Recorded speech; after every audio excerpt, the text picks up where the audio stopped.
So I heard you like videos. So here's a video. It's about my boy, Boyle's Law. See what I did there? It's a pun or something. So let's learn about Boyle's Law.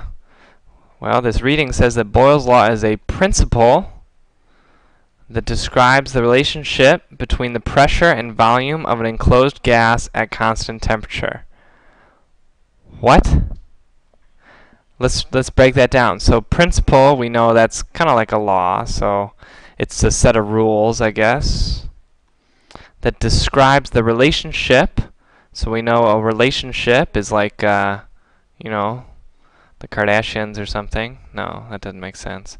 So a relationship is how they interact, right? And hopefully they don't make babies, unless they're married. Then it's okay.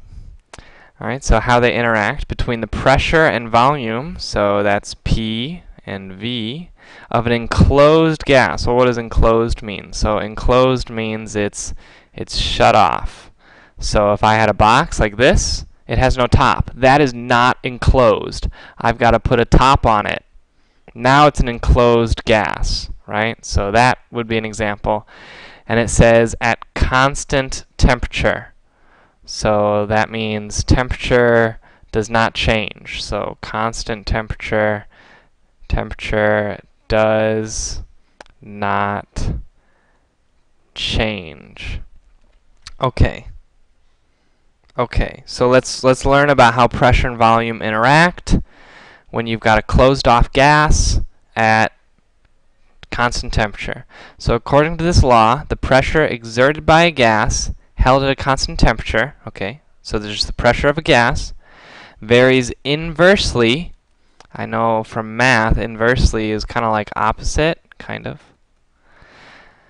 with the volume of the gas. For example, if the volume is halved, okay, opposite, the pressure is doubled. That makes sense. That's inversely. So when one's halved, the other's doubled. If the volume is doubled, okay, I'm predicting right now, if it's opposite, then the pressure should be halved. The pressure is halved. Who's a boss? Mr. Larkin's a boss. That's right.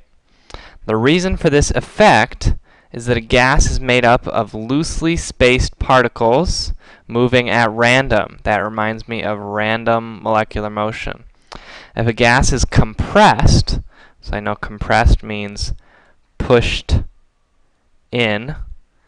So if it's pushed in a container, so the pressure goes up, these particles are pushed together, okay, thus the gas occupies less volume. So if the pressure goes up, there's less volume because the particles go closer together. So again, inversely, pressure goes up, volume goes down, opposites. The molecules, having less space in which to move, hit the walls of the container. So I know hit, the word we've been using is collide. The walls more frequently and thus exert an increased pressure. The equation for Boyle's law is P1V1 equals P2V2. Does this mean we get to do math? Yes, but not yet. If you want to look ahead to page 1.19, there's some math for you. I know, you're going to do it. You are, aren't you? All right, let's look at this graph. It says the figure below shows that assuming every other variable is constant, so I know it has to be constant temperature.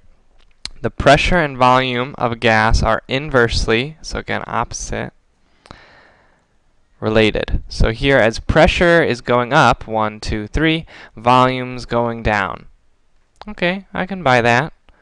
Let's see if they really are exact opposites. So here, this would be point 1, 12, right? 1 pressure, 12 volume.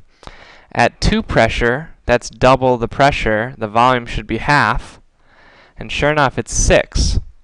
So, okay, they're inversely. Interesting. I want to draw this out. I need to visualize this. This is a good reader strategy. I'm going to try and draw it out. So, here's my box, and I've got some particles in here, and they're moving around. So they're going to collide with the surface a certain number of times, and it's going to create pressure. I know that.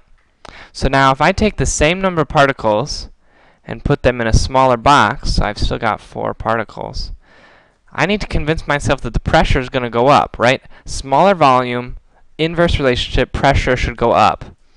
Well, that seems logical, because in here there's going to be more collisions because there's less room. Same thing would happen if I had a giant box, right? If I had a giant, big old box with only 4 particles, they're not going to hit nearly as much as they do here, and definitely not as much as they do here. Alright, so I buoy this. You see that? I said buoy this, like Boyle's law, but it sounds like buy. Okay, I'm going to stop. Go away.